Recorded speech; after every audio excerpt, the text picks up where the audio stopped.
आप जुड़ चुके हैं रियल न्यूज हरियाणा के साथ और आज टोहाना के अंदर किसान महापंचायत रखी गई है।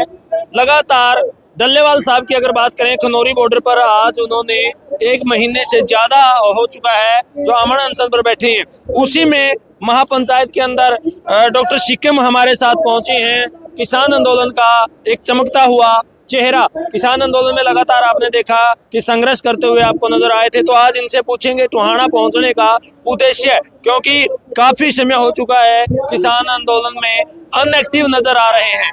क्योंकि पहले अगर बात करें टोल प्लाजा की, जो खटखट टोल प्लाजा था, उस पर सिक्किम एक बहुत बड़ा चेहरा था। तो आज जानेंगे कि आगे क्या इनका जो कदम है वो रहने वाला है। डॉक्टर साहब नमस्कार। नमस्कार। तो आज टोहाना पहुंचे हैं, क्या उद्देश्य है?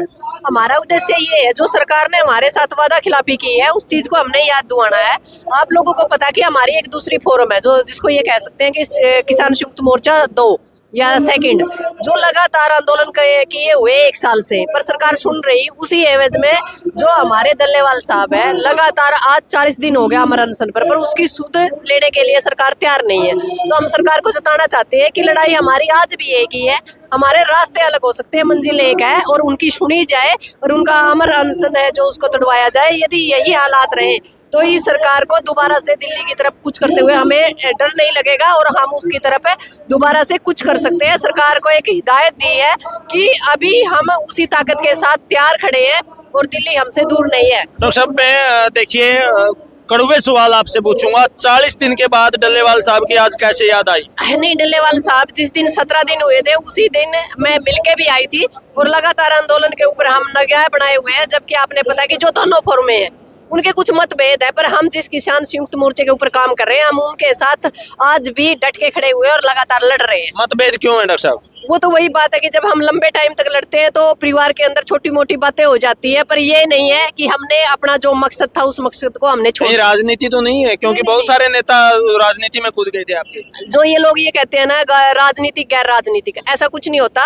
राजनीति के बिना तो कोई भी कानून पास नहीं हो सकता। मैं तो ये कहती हूँ कि हर एक किसान को, हर एक किसान लीडर को राजनीति करनी चाहिए। हम इन लोगों से तभी लड़ सकते हैं जब हम इनकी कुर्सी को हिलाएंगे या कुर्सी के ऊपर कब्जा करेंगे। गैर राजनीतिक और राजनीतिक का कोई मसला नहीं है। हमारा मसला है एमएसपी, हमारा मसला है बेरोजगारी, हमारा मसला है सुरक्षा, हमारा मसला है महिलाओं की सुरक्षा, इस देश की आर्थिक व्यवस्था, हमारा मसला है रोटी, हमारा मसला है बेटी, हमारा मसला है जमीर, हमारा मसला है जमीर। सबसे बड़ी बात यह है कि WTO है उसने जो कृषि कानून है, दोबारा से 3 कानून जो हमने वापस करा दिए थे 750 किसानों की शहादत देने के बाद, वो दोबारा से लागू कर दिए और नई जो कृषि प्रणाली लेके आई है उसके अंदर वो 5 तरीकों से लेके आई है। तो सरकार ये मत भूले कि हम अनपढ़ किसान नहीं है, पढ़े लिखे किसान है। उसकी हर एक निगाह, हर एक जो एक्टिविटी है उसके ऊपर हमारी निगाह है और उसको दोबारा से मुंह तोड़ जवाब देने के लिए हम तैयार हैं।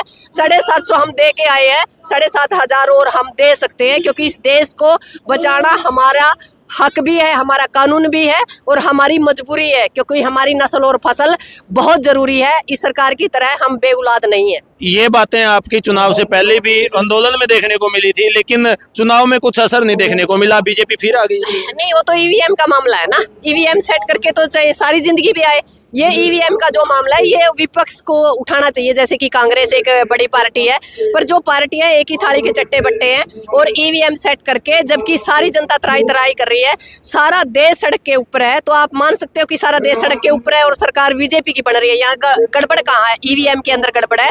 जब तक इस देश के अंदर ईवीएम रहेगी, हो सकता है कि लगातार भाजपा ही बने। आपका उचाना तो गढ़ था आंदोलन का, वहाँ भी बीजेपी 32 वोटों से। नहीं, बीजेपी तो जो कैंडिडेट कांग्रेस का था वो भी बीजेपी का था और जो बीजेपी का था वो भी बीजेपी का था, पर जिसकी वजह से हमने 750 किसानों को खोया, जिन्होंने झांसी के अंदर ट्रैक्टर यात्रा निकाली, उसको मारना बहुत जरूरी था। यानी कि बीजेपी प्लस थे वहाँ पे। बिल्कुल बिल्कुल, बीजेपी और बीजेपी ही थी। उसमें से किस बीजेपी ने हमें नुकसान पहुंचाया उसका इलाज किया। कहीं ना कहीं किसानों के अंदर भी फूट नजर आ रही है। नहीं नहीं नहीं, किसान तो एक ही है। किसान ये हो सकता है कि हम लड़ सकते हैं, हमारी विचारधारा वही है, हमारे कानूनों के खिलाफ लड़ाई वही है, हमारी मंजिल वही है। ये अलग बात है कि हमारे रास्ते अलग। इतनी देर कैसे, इतनी महापंचायत करने की जरूरत, जो इतनी लेट कैसे हुआ? क्योंकि 40 दिन आपने बताया डल्लेवाल साहब बैठे हैं और 9 महीने से ट्रैक्टर किसानों के, पंजाब के किसानों के वहां खड़े हैं, लेकिन हरियाणा के अंदर इतनी लेट क्यों? नहीं, हरियाणा के अंदर लगातार एक्टिविटी, आपने पता है कि जैसे 13 फरवरी को उन्होंने शुरुआत की थी,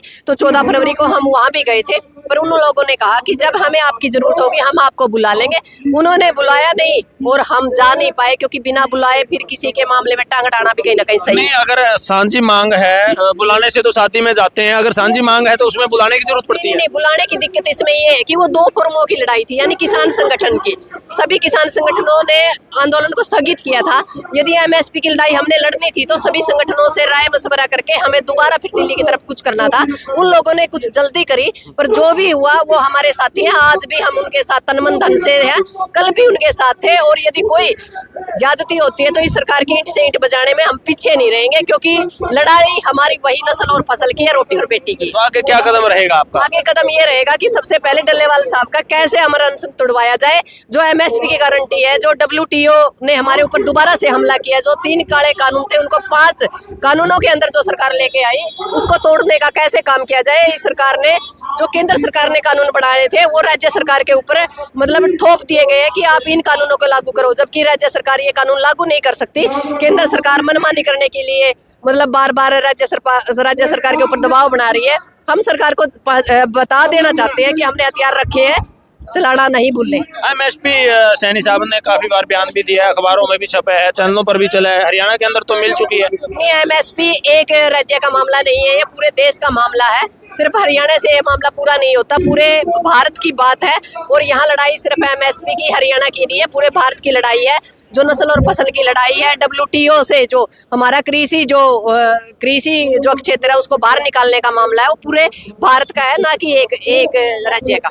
थैंक यू। ये हमारे साथ किसान नेत्री डॉक्टर शिकम हमारे साथ थी, और इन्होंने हर एक कड़वे सवाल का जवाब दिया है। तो आज महापंचायत में क्या फैसला लिया जाता है, तो लगातार आपको अपडेट देते रहेंगे, मिलेंगे, तब तक जय हिंद, जय भारत।